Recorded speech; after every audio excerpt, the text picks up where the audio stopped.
Hi. I think the week has slowed down enough for me that I can get back to this grading. And there were a few pickup shots that came in late that I really wanted to have us take a look at. And here's one that I think is really a top-notch shot. This looks almost like a Renaissance painting portrait. The only things I would even consider doing, and that this is a minor stylistic thing, is seeing if I could put just a little more tone here in the highlight side of the face. And the easiest way to do that is our good old standard, creating a second duplicate layer, or a duplicate layer rather, making it a multiply layer. And that shows me there is tone there that we could pick up. So I need to make a reverse layer mask, and I do that by holding down the Alt key, clicking on the layer mask icon, and now I come up with a what's called a reveal mask. So I'm going to use this black icon. I need to come over here and use a white paintbrush. I'm going to set the opacity down a little bit so I can build this. I want to make sure that I have a very soft brush. I'm going to enlarge this a little. And that may be all I want to do. Put a little bit of tone in there.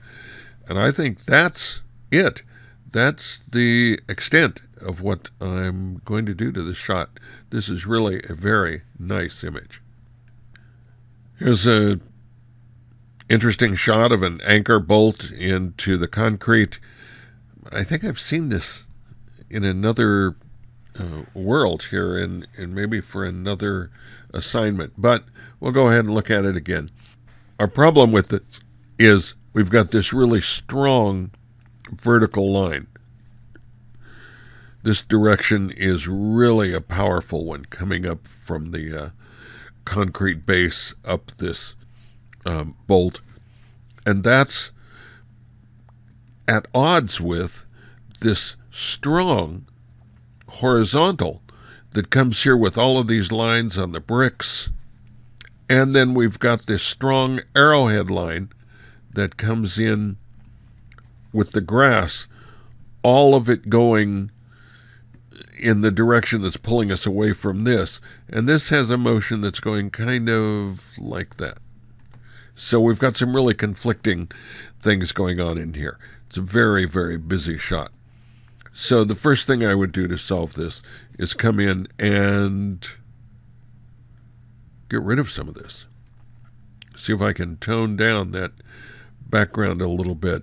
The shape itself now is going to make this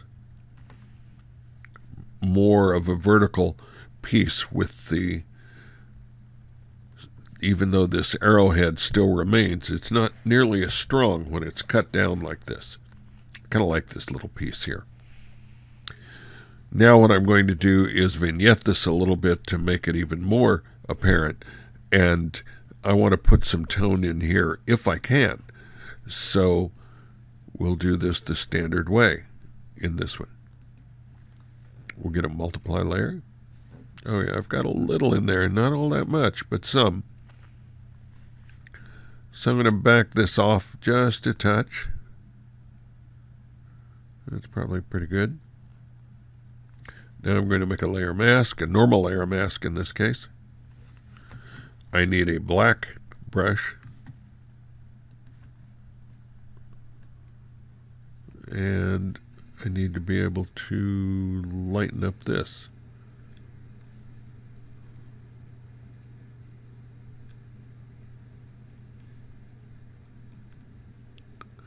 Now, I overshot this just a little bit, so that's easy to correct now. I'll simply switch back to the white brush. I did that with the X key.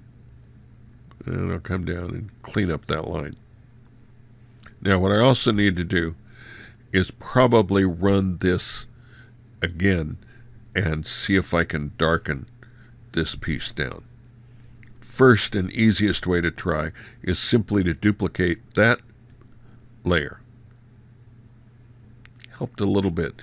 Our problem is we really are pretty blown out in here. So I'm not sure there's much we can do with this. I'm going to try one more thing very quickly to see if there is any detail in there. So I'm going to go ahead and flatten it. Now I'm going to just use the levels so I can see if there's anything there that's worth fighting for. The answer pretty much is sort of, maybe, kind of. It's really blown out in here, and this is an exposure issue. I may be able to add a little bit to this, so I'm going to do this the proper way with a new layer. I'm going to make it an overlay layer because I need this to be fairly aggressive. And I need to fill this layer with a neutral tone. Remember what happens with an overlay layer? If it's neutral gray, which this layer now is, it does nothing to the underlying image. If there's anything on here darker than that neutral gray, it will burn it down, but it'll also help keep the color accurate. If there's anything lighter on here, it will lighten it up. In this case, I need to do some burning, so I need to get my black brush going. I need it to be pretty soft, so I'm going to take this hardness down. 100% is almost always too much to begin with. So I'll enlarge the brush using the bracket keys.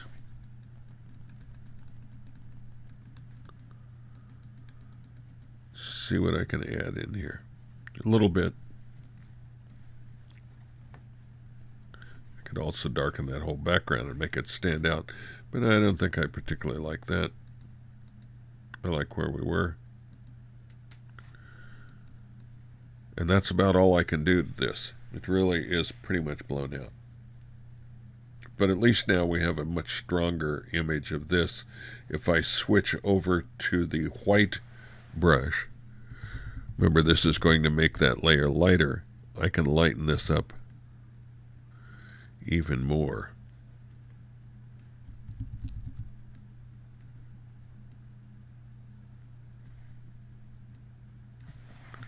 So that it stands out a little better.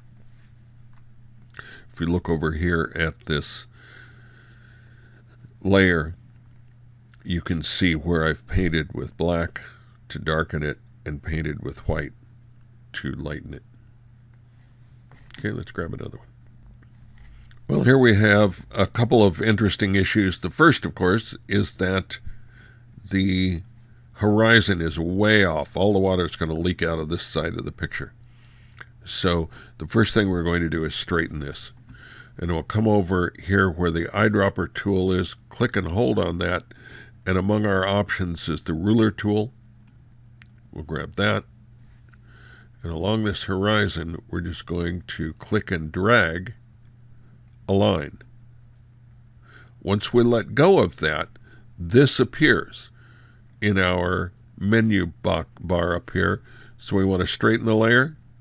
Click on that, and now we're straight.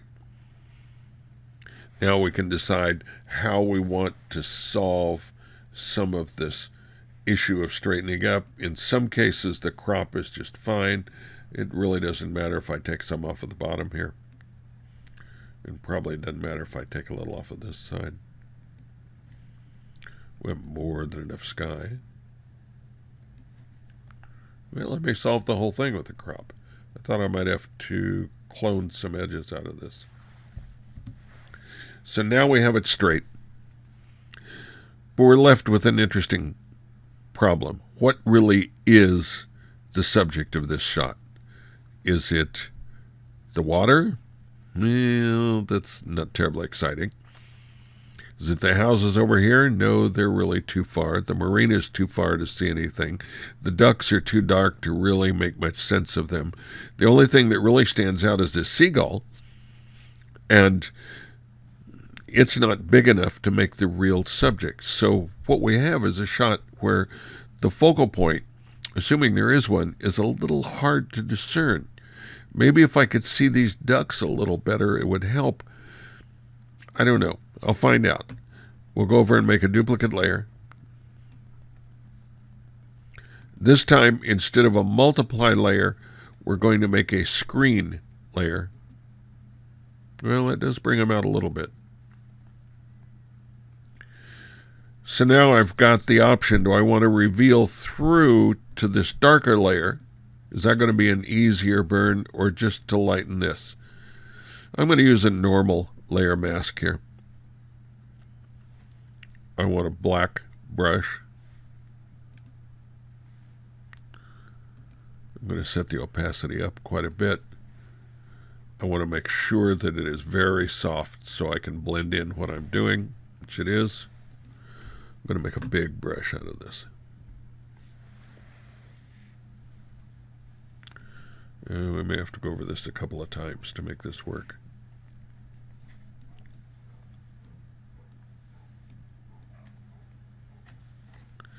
Okay, you can look down here and see where I have revealed through to the darker layer.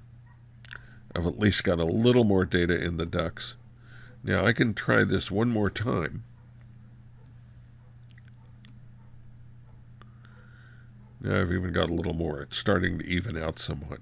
So I can put some detail in here, but there's not really much reason to, because it's hard to figure out what really is the subject. If all of these hungry ducks or beggar ducks were the shot, then turn around and make them the primary thing. Crop in on them. If that's what the subject is about, then let's see them. If it's about the gull on the deck, then let's see that. So be willing to move in on your subject and really go for whatever the primary focal point is, which means you need to determine that primary focal point first and then take your shot. Don't just do it, because what happens is you think, ooh, I like this, and I like all of this other stuff. You start out and you say, I like this, I like this, I like this, I like all of it, so I'll just put it all in one shot and it'll be wonderful. But unfortunately, it doesn't really work out that way. Here's a nice shot of the creature on the little flowers. The exposure is really pretty good. Our only real issue is space. You did a good job by putting him off center a little to the left side of the screen, because the motion really is going this way, and you've given it plenty of room to work. But you may have held him back a little bit with all of this stuff. So I'm going to come in just a little. Maybe that'll be enough.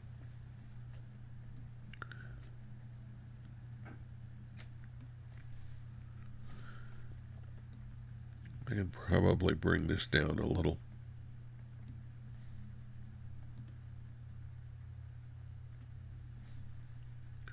Yeah, what do we got here? Let's come just a little bit farther.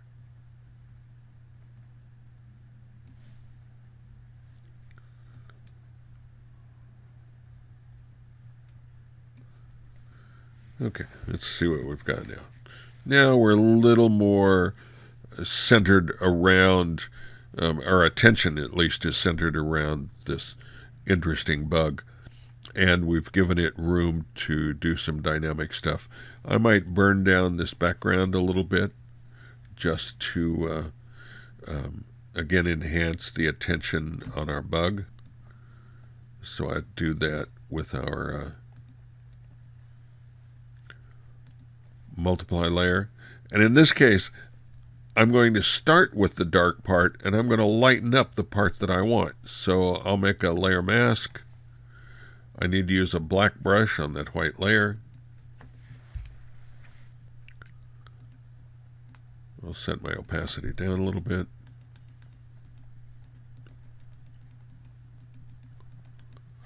Now you can see over in the icon, I've just lightened the center a bit. It's faded out. And I can really concentrate on the bug a little better. I would probably want to get rid of this little thing up in the sky here, or up in the background rather. So I need to flatten this. Use my clone tool, pick up here, get rid of that. I'm going to pick up here, get rid of that little line, pick up here. Get rid of these little points that are on the edge that are going to try to take your eye out of the picture. Looks like I missed one right there.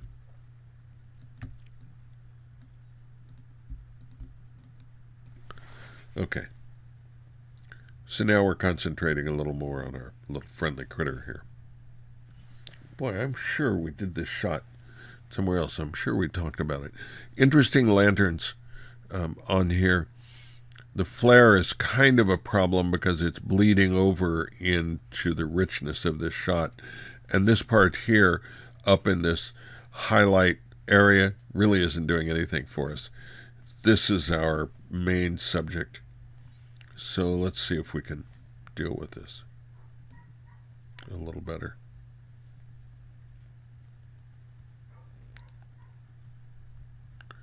Now, I'm not going to come in really tight. Well, I guess I could. It's going to create some tension in there because what we have here is an arrowhead movement that's trying to move onto the side. So the problem is, do I leave room for it with this? Or do I stop it as much as I can by cropping into this lantern? The issue is what shot is going to make me look more toward these lanterns to find my story. Well, I'm inclined to think maybe coming in and cropping a little more is. So I think that's what I would do with my final. I'd burn down this background a little. I'm not sure what to do with this flare. It's really unfortunate that it's there, and it's very difficult to get rid of unless we create other stuff around it. And then we're going to have to boost some of the saturation in here to deal with the loss of saturation and contrast this flare is causing. Be really, really careful when you're shooting into the sun.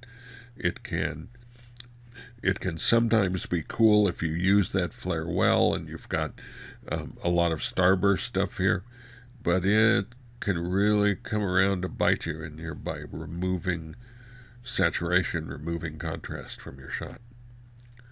And now we have a really interesting shot of someone with one of those big bubble makers that's really kind of cool.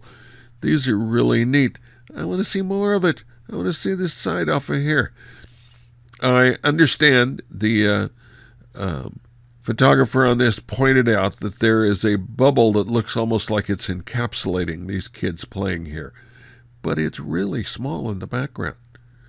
Can we help this by moving in a little? The sky isn't telling us anything. The tops of the trees aren't telling us anything. The midway is just showing us where this is shot, but our real action is in here, is with all of this kind of work, and here she is with her bubble machine.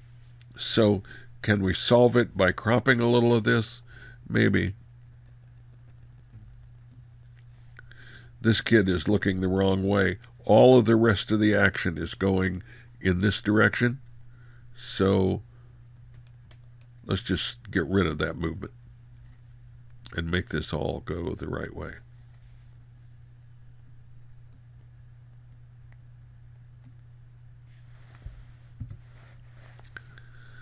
Okay, now with this crop, we can see this bubble a little better to have a little better sense of what it's doing.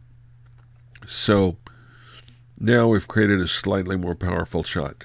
I understand that shooting these things that are happening fast, They're not repeatable. It's difficult. It is truly difficult to do. I get it. But your job is to solve that. If you're going to take pictures of this, you got to solve it. So, you got your work cut out for you. Okay, so that is the last of our makeup stuff. I'll get this processed and published, and then we'll tackle your depth of field assignments soon. See you in a bit.